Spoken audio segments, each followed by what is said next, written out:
Now to what is being called a big win for college athletes. A National Labor Relations official ruled Wednesday that football players at Northwestern University are employees of the school and can form a union. The decision could have a ripple effect for colleges nationwide. Northwestern quarterback Kane Coulter started the drive to organize his teammates.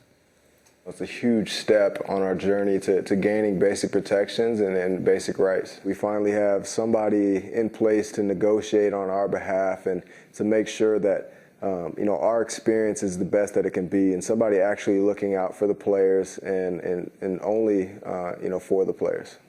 60 Minutes sports correspondent Armen Keteyian is co-author of The System, The Glory and Scandal of Big-Time College Football. Armen, good morning. Good morning. So why do you think this ruling, the judge made this ruling? Well, first of all, it was stunning. I think a lot of people thought it would go the other way, and it's a landmark ruling in a lot of ways.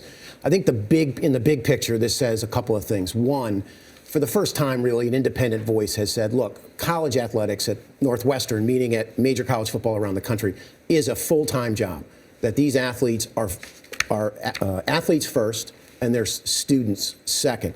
And it also brings into question the relationship between the coaches and the scholarship, and that's going to have a ripple effect as well. But Armen, this is part of a larger movement, right? This is not an isolated event. Not at all. I mean, the NCAA has been under siege in the last year on, I think, 3 different fronts. One, you have this union case now that has just blown up.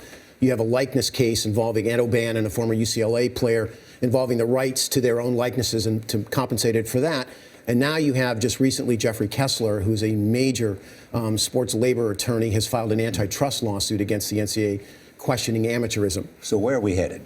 Well, I think short term, Charlie, we're going to be headed into the NLRB's national office in Washington, where a 5-member panel is going to take this up in the coming months. Northwestern is certainly going to appeal this case in that respect. And don't be surprised if the NCAA doesn't go to court. This is a staggering, potentially staggering effect. And I think the other thing that's really interesting here is this is yet another drumbeat about just how big college athletics is right now.